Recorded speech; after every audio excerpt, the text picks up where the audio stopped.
Hi friends, నేను మీ సుజాత. నా వీడియోని కనుక మీరు ఫస్ట్ టైం చూస్తున్నట్లయితే ప్లీజ్ లైక్ చేయండి, షేర్ చేయండి, అలాగే నా ఛానల్ని సబ్స్క్రైబ్ చేసుకోండి. ఈరోజు వచ్చేసి నేను పిజ్జా ఎలా ప్రిపేర్ చేసుకోవాలో చూపిస్తాను.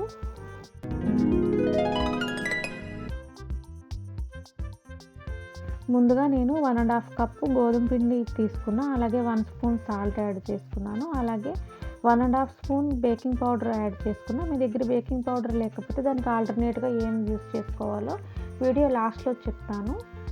ఆయిల్ వేసుకుని కలుపుకుందాము. వీడియోని స్కిప్ చేయకుండా చివరి వరకు చూడండి, అప్పుడే మీకు పూర్తిగా అర్థమవుతుంది ప్రాసెస్. వాటర్ వేసుకుని కొంచెం కొంచెంగా కలుపుకుందాము. మనకు బయట దొరికే పిజ్జాలో మొత్తం మైదా పిండితోనే ప్రిపేర్ చేస్తారు. నేనైతే ఈరోజు ఓన్లీ గోధుమ పిండితోనే ప్రిపేర్ చేస్తున్నాను. గోధుమ పిండి మైదా పిండి రెండు యూస్ చేసి కూడా చేసుకోవచ్చు, కానీ ఓన్లీ గోధుమ పిండితో చేసుకుంటేనే హెల్త్కి మంచిది. ఈ విధంగా కలుపుకొని ఒక 1 అవర్ పక్కన పెట్టుకుందాము. 1 అవర్ తర్వాత చూసుకుంటే పిండి కొంచెం ఒదిగించింది కదా, మళ్ళీ దీన్ని ఒక 2 మినిట్స్ వీడియోలో చూపించిన విధంగా కలుపుకోవాలి.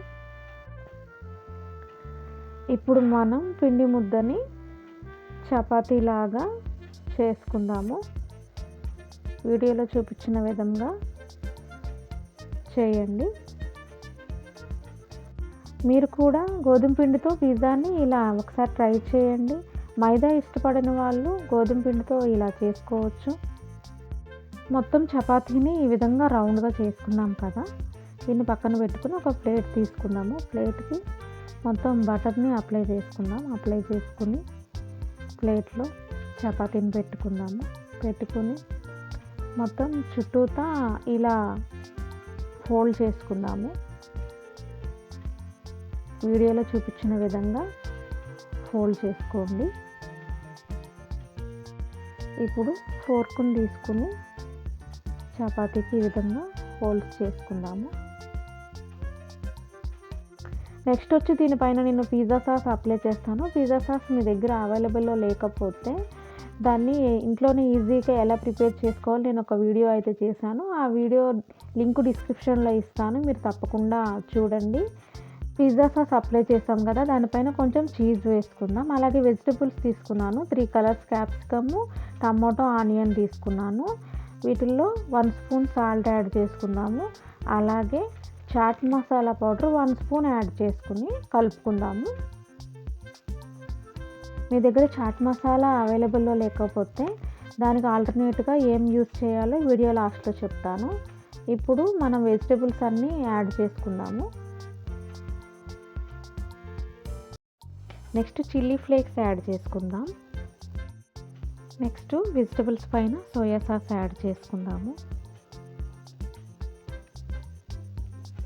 అలాగే లాస్ట్ అండ్ ఫైనల్గా చీజ్ వేసుకొని రెడీ చేసి పక్కన పెట్టుకుందాం.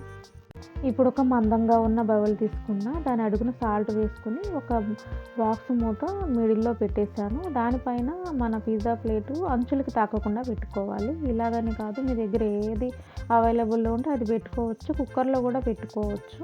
నేనైతే ఇలా ట్రై చేశాను ఈరోజు. అలాగే మూత పెట్టి 1/2 అవర్ కుక్ చేసుకుందాము. 1/2 అవర్ తర్వాత చూసుకుందాం. మన పిజ్జా రెడీ అయిపోయింది.